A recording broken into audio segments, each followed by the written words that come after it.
ہر عمل کا ایک ظاہری پہلو ہوتا ہے، ایک باطنی پہلو ہوتا ہے. کوئی بھی آپ عمل کرتے ہیں اس کا ایک ظاہری پہلو ہے، ایک باطنی پہلو ہے. ظاہری پہلو سے مراد کیا ہے؟ جو ظاہر میں نظر آتا ہے، لائک نماز ہے. اب نماز کا ظاہری پہلو کیا ہے؟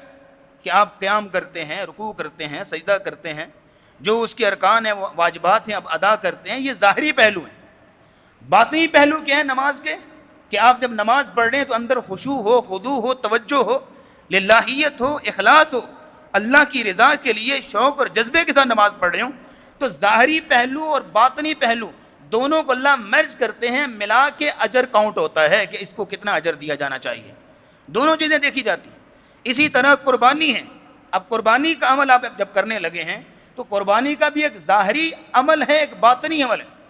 ظاہری عمل میں کیا ہے کہ جانور ذبح کر رہے ہیں، یہ ظاہری عمل ہے.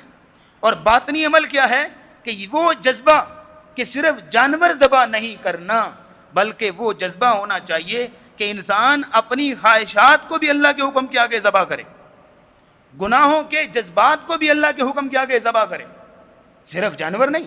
یہ باطنی پہلو ہے کہ اندر جذبہ بھی یہ ہو. باطنی پہلو یہ ہے کہ اندر جذبہ بھی یہ ہو کہ انسان صرف جانور ذبح نہ کرے، بلکہ یہ ہے کہ اپنے مفادات کو بھی، اپنے ان لالچ کو بھی جو اللہ کے حکموں کے مخالف ہے اس کو بھی ذبح کرے. یہ اصل میں جانور کو ذبح کرنا تو ایک علامت ہے، یہ تو ایک ظاہری علامت ہے. جیسے ابراہیم علیہ السلام کے لیے وَفَدَيْنَاهُ بِذِبْحٍ عَظِيمٍ، اللہ نے ایک ذبیحہ بھیجا تھا اور اپنے بچے کو جو ذبح کرنے کے لیے جا رہے تھے. یہ سارے ظاہری عمل تھے. باطنی یہ تھا کہ اندر اللہ جذبہ دیکھنا چاہتے تھے کہ میرے حکم کی اطاعت میں کہاں تک جاتا ہے، میرے حکم کی کہاں تک پیروی کرتا ہے. تو اصل میں وہ جذبہ اللہ رب العزت کو مطلوب تھا. جب اللہ نے جذبہ دیکھ لیا تو اسماعیل علیہ السلام کو ذبح ہونے دیا؟ بولیے ذرا. اسماعیل علیہ السلام ذبح ہوئے؟ نہیں ہوئے. کیوں؟ کیونکہ اللہ اسماعیل علیہ السلام کا ذبیحہ چاہتے ہی نہیں تھے. اللہ صرف جذبہ دیکھنا چاہتے تھے کہ اندر جذبہ ہے کہ نہیں، باطنی عمل ہے کہ نہیں، اندر وہ خواہش، وہ جذبات ہیں کہ اللہ کے حکم کے آگے سب کچھ قربان کرنے کے لیے تیار ہے.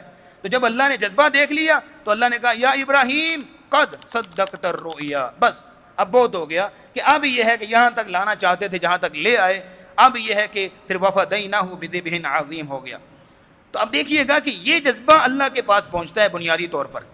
وہ جو قربانی کے مقصد اور حکمت میں آپ آیت سنتے ہیں، لن ینال اللہ لحومها ولا دماؤها ولکن ینالہ التقوی منکم، کہ اللہ کے پاس تمہارے جانوروں کا خون نہیں پہنچتا، ان کا گوشت نہیں پہنچتا، ولکن ینالہ التقوی منکم، لیکن اللہ کے پاس تمہارا تقوی پہنچتا ہے. اب اس آیت کو ویسے تو آپ نے بہت بڑی دفعہ سن رکھی ہے، ایک دوسرے پیرائے میں آپ کے سامنے اگر رکھی جائے تو شاید بات انشاءاللہ واضح سمجھ آ جائے گی. جب آپ قربانی کرتے ہیں تو آپ نے چیزوں کو متعین کیا ہوتا ہے، مختص کیا ہوتا ہے. گوشت فلاں کو بھیجنا ہے، فلاں کو بھیجنا ہے، فلاں کو نہیں بھیجنا. کیوں جی؟ پہلے سے طے شدہ ہوتا ہے گھر میں. ہاں، سری پائے فلاں کو بھیجنے، یہ پایا جو ہے وہ فلاں بیٹی کا ہے، فلاں بہن کا ہے، فلاں کا ہے. چیزیں مختص ہیں. کھال جو ہے فلاں تنظیم کو دینی ہے، فلاں پارٹی کو، فلاں جماعت کو دینی ہے. چیزیں متعین ہوتی ہیں نا. اب ان ساری چیزوں میں جو اللہ کے لیے بچتا ہے وہ کیا؟ صرف آپ کا وہ جذبہ کہ جس جذبے کے تحت آپ قربانی کر رہے ہیں، وہ اندر کا تقوی، وہ للہیت، وہ خلوص، وہ اخلاص. لیکن بڑے افسوس کی بات ہے، اگر تو یہ جذبہ اگر ہو تو اللہ کے پاس پہنچ گیا، ویل اینڈ گڈ ہے.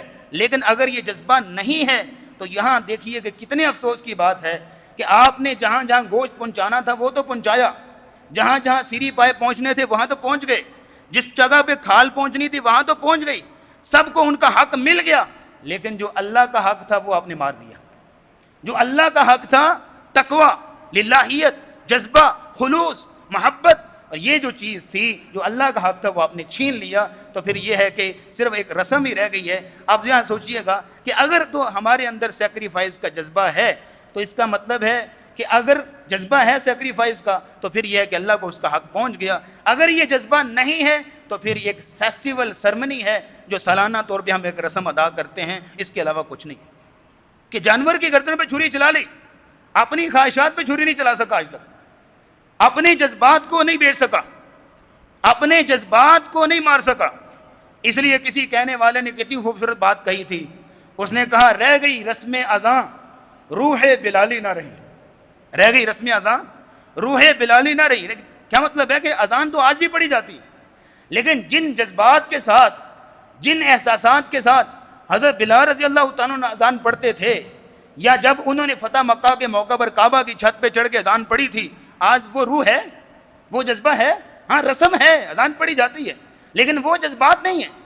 اسی لیے آج تو قربانی کی رسم ہے، لیکن وہ جذبہ جو اپنے بچے کو قربان گاہ تک لے کر گئے تھے ابراہیم علیہ السلام، وہ جذبہ نہیں ہے۔ جانور تو چار چار قربان کر رہے ہیں ایک گھر میں، اور بڑے بڑے جانور قربان کر رہے ہیں اور مقابلے پر قربان کرتے ہیں۔ اگر ہمارے فلاں رشتہ دار نے اتنے جانور ذبح کیے ہیں، ہم اتنے نہ کریں تو ہمارا تو پلو نیچے گر جاتا ہے، ہماری تو ناک ہی نہیں رہتی۔ تو مقابلے میں جانور بڑے ذبح کریں گے، لیکن جو اس کے پیچھے جو اصل روح ہے تو وہ اس کی طرف کوئی فکر نہیں ہے۔ تو اگر روح نہیں ہے نا، ادھر دیکھیے کہ میری طرف، اگر روح نہیں ہے، اگر جذبہ نہیں ہے، تو پھر اس کی مثال اسی طرح ہی ہے کہ جیسے وہ سامنے آپ کو دریک کا نیم کا درخت نظر آ رہا ہوگا، آپ کوئی سیب لے کے، آم لے کے دھاگے کے ساتھ نیم کے درخت کے اوپر، دریک کے درخت کے اوپر باندھ دیں، تو کیا وہ درخت جو ہے وہ سیب کا بن جائے گا؟ وہ نیم کا ہی رہے گا نا، وہ جناب دریک کا ہی رہے گا۔ تو جس طرح پھل ٹانگنے سے وہ درخت نہیں بدلتا، تو صرف یہ چند رسمیں ادا کرنے سے ہم نیک بن گئے، ہم مخلص بن گئے؟ مخلص بننے کے لیے اندر کا جذبہ چاہیے، مخلص بننے کے لیے باطنی پہلو چاہیے۔